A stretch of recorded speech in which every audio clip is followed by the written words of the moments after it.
£900 for a shared apartment in England?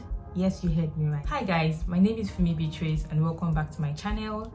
If you're an old subscriber, thank you so much for coming back. I'm so sorry I've been gone for a long while. I've just been busy with work and other stuff, and that's why I've not really been posting on my channel, but I'm back now. And if you're a new subscriber, welcome to my channel. My name is Fumi Beatrice, and today we are going to be looking at a shared apartment in Oxford, England that costs £900. So for some context, I used to live in a hospital accommodation before, and recently I packed to a shared accommodation, or my own accommodation, which happens to be a shared accommodation. Unfortunately for me, I live in Oxford, and if you don't know before, Oxford is actually a very expensive region. So if you are thinking of moving to England and you want a cheap, affordable place, please don't come to Oxford, because Oxford is not cheap and affordable. Anyway, I'm going to be showing you around my apartment today, and I'm going to be telling you some things I wish I did earlier before taking this apartment, the reasons why I like this apartment and the reasons why I don't like this apartment. I really hope you enjoyed the video, and I really hope you learned from my mistakes, so that if you're looking for a house, these are some of the things that you can put into consideration, as they become like very important when you start to live in the house. Anyway, let's get to the video. I'll show you around and then we'll come back and we'll have a discussion. So guys, we're just going to start from the door here. This is the door. There's nothing much to see, and if we come this way, upstairs is where other rooms stay, but we're not going to be going there because there are people occupying there. And there is another room here, but we won't be entering that because it's not mine. And here is the living room. If we go in, so this is what the living room of the place that I stay is like.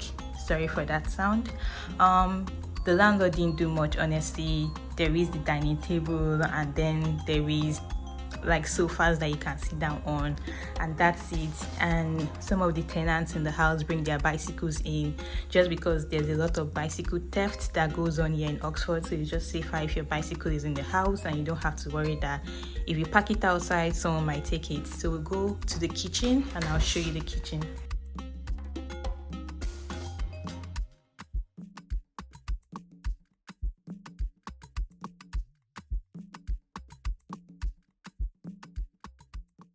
So the kitchen is quite small actually, and for context, there are 5 rooms in this house, so there are supposed to be 5 tenants in this house that are sharing the room. However, in one of the rooms there is a couple, and it's fine using it with them. But I feel like the kitchen is actually small for 5 people, but I guess you lose some, you win some, and the kitchen is a place that I lost. But there is actually cupboards for everyone, even though also the cupboards are quite small, as you can see. And yeah, there's nothing much going on in the kitchen actually, apart from the fact that everybody has packed their stuff, and that's just the sink. It's just one sink. Like, there are 5 people in the house and there's just one sink for 5 people. I've been lucky, as some of the other tenants don't really cook and do much in the kitchen, so we are not always all congested in the kitchen at the same time. But yeah, this is something to like worry about, or this is something to think about, like the size of the kitchen compared to the amount of people that will be living in the house. So there is a dishwasher in the kitchen. Even though I hardly use it, I'm an African, so most of the time I just wash my plates with my hand when I'm done. So there is the oven, and then there is the cooker, and this is meant to be shared by 5 people. And then there is the, I don't know, this is like the vent or something like that, and there is the microwave. So you would notice that our landlord did not supply us with toaster or kettle, and this is something I didn't really notice when I was getting the house, as at the time when I came to see the house, he was sort of refurbishing it. So I think I just imagined, or I just assumed, that he would provide a toaster and he would provide a kettle. But when I came back, I realized that he didn't provide a toaster and a kettle, and it wasn't really like such a major deal for me, as I just, I thought, oh, you know what, I'll get a cheap kettle, I'll get a cheap toaster from Asda or somewhere else. And that's just basically what's happening in the kitchen. So I forgot to add, we have our washing machine here, and actually one of the reasons why I like the house was that he provided a washing machine.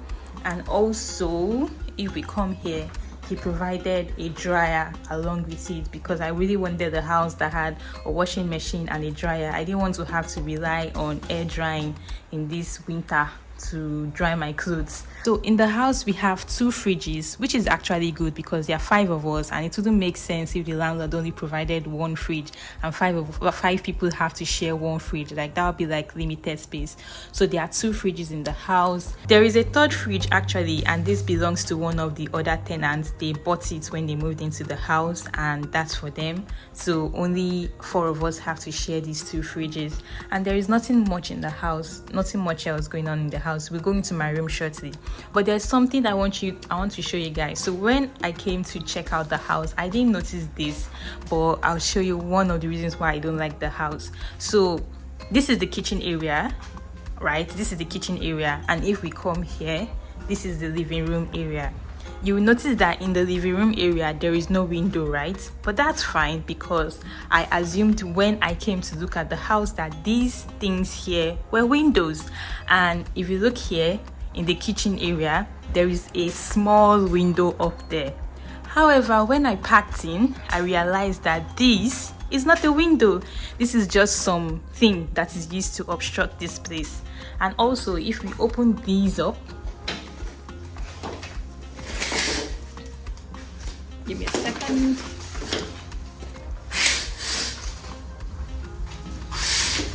So, wow. And also, if you open this area up, that is not a window. That cannot be opened. So what's going to happen when summer comes and UK gets boiling hot?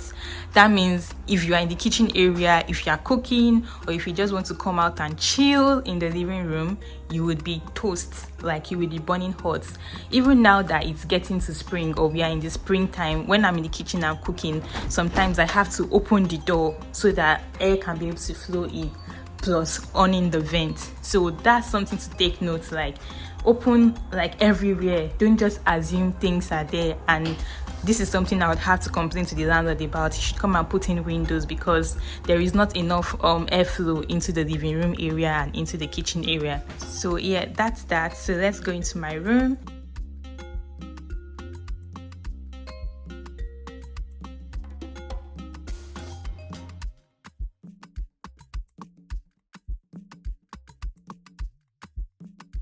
So the first thing that you notice when you enter my room is the wardrobe area. So this is the wardrobe. It's quite big actually.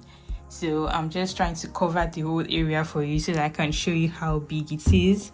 And it just basically just contains my clothes, my shoes, and things like that. Yeah, and that's my wardrobe area. It's a lot, and I like have some spaces up there where I've just stocked like bags and things like that, and hair products and stuff like that.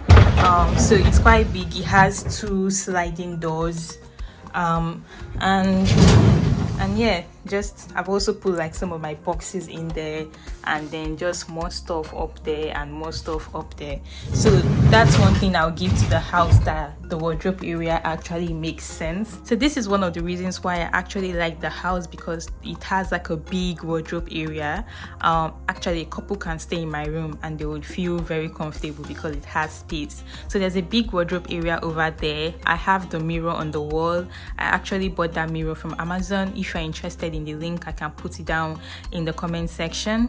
And I have like this little passage area that leads into my room area, where I just put like stuff, like I just stack stuff, my shopping bag and a broom and things like that. And so when you come into my room, another thing I like about my room is that there is a mini fridge inside. I was so excited about the mini fridge when I got the house, because I was like, yay, more storage for me, because in my former accommodation, like 4 of us were sharing 1 fridge, so I could only do a limited amount of cooking. But now that I have the mini fridge in my room, and I also use the fridge with the others in the kitchen, I have the ability to be able to cook more and store more, and I can buy like more fruits and vegetables and things like that. And on top of the fridge, you can see I've just dumped stuff there, food and stuff like that. And then when you come into my room, this is my room. I'm going to give you a wider view of what you're looking at. So we have the bed, Nothing much going on the bed. It's just pretty much a bed, mattress and pillow. And then this is the room. The room is actually very, very spacious. The room originally did not come with that table and chair.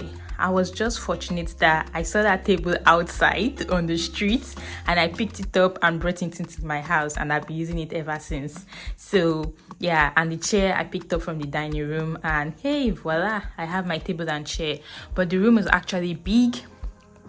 That's my dryer, nothing much going, and that's pretty much it in my room.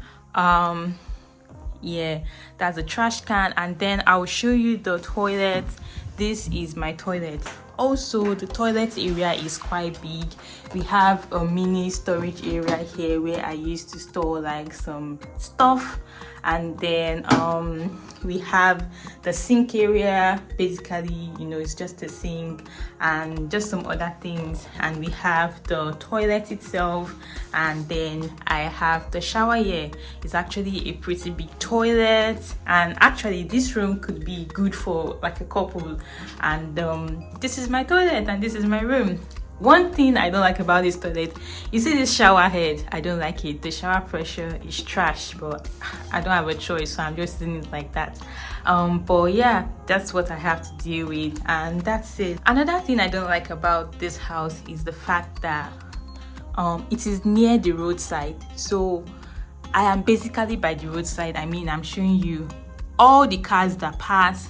I can hear their noise, whether it's in the daytime, whether it's in the nighttime. The noise from the cars, like I can hear everything. I mean, it's not much of a disturbance, but I wouldn't mind like total silence or something like that. But I also I guess the good part about living by the roadside is that you can open up your window and you can, you know, have a good view from time to time, and that's it, and then you close it back on. But sometimes there are like all these heavy trucks that pass in the night and they make quite a lot of noise, and if I'm like, they kind of disturb my sleep sometimes. So if you're somebody that doesn't like noise at all, try not to get the house by the roadside, because trust me, you will hear those noises from the vehicles that they're making, especially on days where they come to take out your trash. You can hear all the noise as the trash truck goes along and how they are dragging the bins and stuff like that. So if you don't like noise, don't get a house by the roadside. That's something to think about. So I know what you're thinking, guys. Fimi, £900 for a shared accommodation, even if for England, that's too much.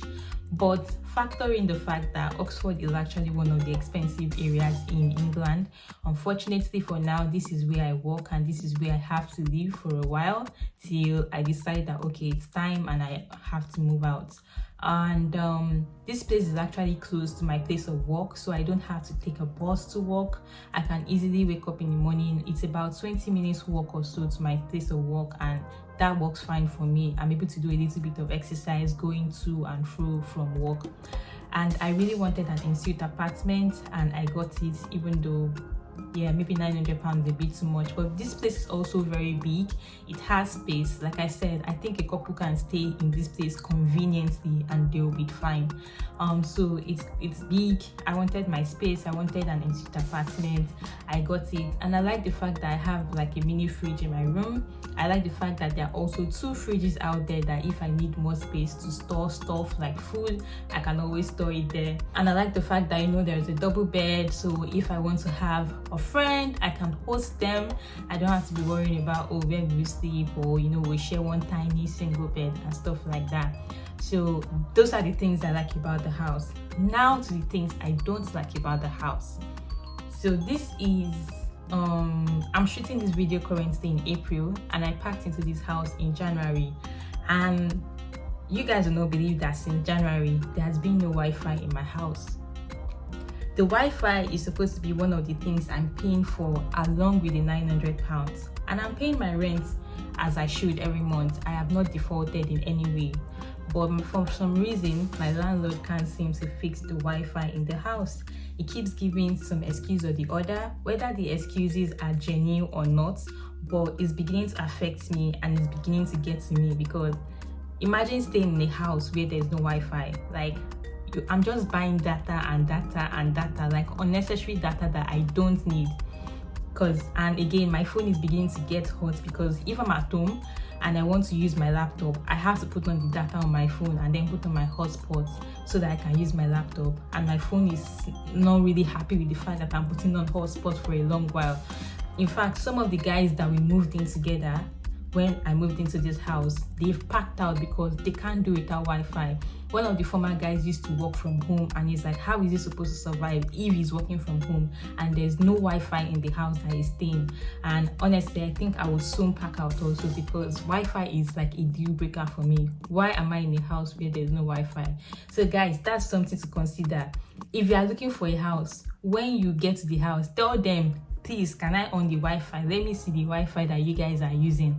Don't let anybody be lying to you, except, and that was the mistake I did, because when I came to this house, they were doing some major rearrangements and refurbishing and things like that. So I just assumed that after the whole refurbishing, this guy is going to put all these things into place. Voila, he did not do it. Until now, I'm still texting my landlord. Every time he comes here, I'm like, guy, Alpha, what of the Wi-Fi? And he's like, oh, they're going to do it, this one, that one, that one, that one. Nothing. So don't be surprised if I make another video another time and you see me in a different apartment, because I think I've had enough.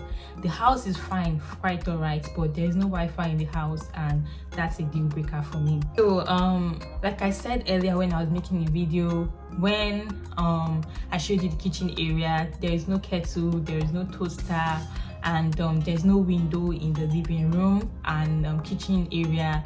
There's just that tiny window. So I'm just thinking, like, the kettle and the toaster is not really a deal breaker because I can get that for like a cheap price. But the window part, if he doesn't like fix a window, I'm just thinking about how hot this place is going to be in the summer, plus the fact that there are 3 fridges in that living room area that are generating heat on their own. So coupled with like summer heat, my house is going to be boiling hot during the summer period. So that's something to check. Like, check everywhere when you're looking for a house. Open everywhere, open all the things, like, you know, like, check everywhere. Make sure that it is what they are telling you, so that it's like, you know what you are getting when you're paying for deposit or when you're paying for the rent. While I do like the house, I don't like the fact that my landlord is sort of inaccessible in a way. I don't know how to explain this, but if there is like a fault in the house, it takes a while before I can contact him to be able to reach him and say, there is a fault in the house, please can you come and fix it? And that pisses me off because I'm paying rent.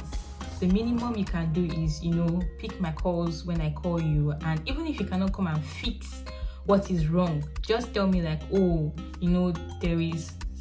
I've heard you, I'm going to get someone to do it as soon as possible, or this thing cannot be fixed immediately, it might take a while, maybe like in the next 2 weeks I'll get someone to come and fix it. Something happened recently in my house, and it took me a while to be able to reach my landlord to be able to tell him that, guy, there's a fault in the house, can you come and please fix it? And it was like a deal breaker for me.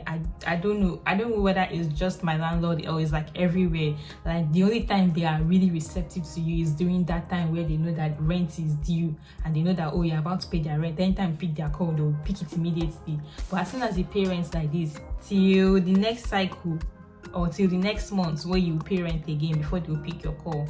And I don't like that at all. Like, I'm paying for the house, give me the value for what I'm paying for. That's what I feel. So I don't like the fact that my landlord is a bit inaccessible. So that's something to also check when you are getting a house, even though this one you cannot fully know, because when you come to see the house, they could pretend they'll be all mushy and friendly, and and when you finally get the house, they forget about you. So you can also chat with if there are other tenants in the house, you can chat with them and say, oh, hello, hi, how's the landlord like?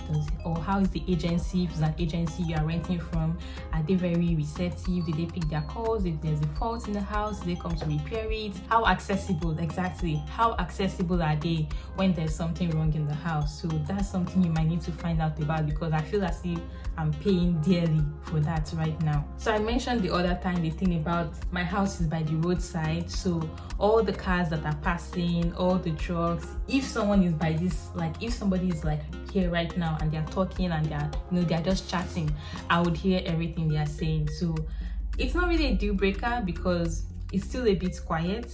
as compared, it's still a bit quiet, but sometimes you just want that, you know, that tranquility, that total silence, but you don't get it.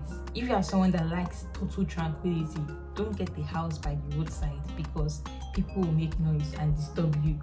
And that thing is also that when like my neighbors are in the kitchen area, if they're like cooking, or if they are talking, or if they are playing music, I can hear it in my room, and I don't like that, especially at night. I mean, I can't go and meet my neighbor that, oh, don't cook at night, or don't do this. Maybe the most I can do is, please, can you reduce the volume of what you are doing, because I can hear everything you are doing in my room. And that's one of the reasons why I got this room, because I thought it's away from that the living area. I wouldn't have disturbance of any kind. But whenever like they're doing stuff in the kitchen, even when the the washing machine is working, or when the dryer is working, I can hear the noise of the dryer in my room. I just thank God that I'm a very deep sleeper, because if you're a light sleeper, the dryer makes like a lot of noise. I can imagine I will not be able to sleep, and I can't tell people don't wash your clothes at night, or don't dry your clothes at night. Am I the landlord that they got the house from? There's only much you can do to say, oh, please, can you just reduce your noise? I can hear everything you are saying at night. And like, if you have different kind of neighbors, I think one of my neighbors is a delivery person, so he's always in and out, in and out, in and out. If I'm awake, I can hear everything, all the in and out, I can hear everything. So I don't know if this is something that can be avoided, because I feel I've seen most houses in the UK, they just have like these very thin walls. But yeah, that's something to also think about when you're getting a house. Whether if you're in your room, you have total silence and tranquility, or if your neighbor is in the next door and they're doing anything, would you hear? I think this one is not really about my landlord or about me. I originally wished that I could get my own 1-bedroom apartment and rent my own 1-bedroom apartment and have my own peace, have my own place. But if I want a 1-bedroom apartment in Oxford, when I was looking on the market, like the cheapest you can get is like £1,000. Like a 1-bedroom apartment, sometimes you see as much as 1,100, 1,200, 1,300, even as high as 1,500, depending on the location in Oxford, for a 1-bedroom apartment. And please, me, I'm an NHS worker, I can't afford that. So I really wish I could have gotten my own space, my own kitchen, my own bathroom, my own everything, you know. Sometimes you just go to work and you come back and you just want to be in your own space. But because of the area I'm living in, I can't afford that. So that's just it. So if you want your own, if you want, you know, to stay in an affordable place, please don't come to Oxford. If possible, avoid the south of England. So like Oxford, like Reading, those places are very expensive. Cambridge, I'm not sure, but I think like Bournemouth, Brighton are a bit expensive too. So avoid these places, because the prices of rent in these places are something else. So another thing I don't like also about my house is the shower. Even though when you come to, you know, have a viewing of the house, you can't really take a shower in the house to monitor the shower pressure. But I don't like the shower head. It's like very low shower pressure, but it's not bad though. It gets the job done. I'm able to have my bath every day like normal, but I wish like there was a bit more pressure in the shower head. Staying in a shared apartment is not easy. You are staying with people sometimes that you don't know before, especially when you did not pack into that shared apartment with your friends. And not everyone has the same hygiene standards that you do. Not everyone does things your way. You might like to have things arranged in a certain way, especially like when it comes to the kitchen. You might do stuff in a certain way. Somebody else might come and be like, what the hell is this? Move your stuff to one side and put their own stuff there. And you know, if communication is not if you guys are not good at communication between you and your neighbor, then it turns into a fight or a big deal and stuff like that. I think the main thing for me why I don't like this house, apart from all the other points I mentioned, is the Wi-Fi. The Wi-Fi is really a deal breaker for me, and the fact that I feel as if my landlord is inaccessible. Those two are the major points for me.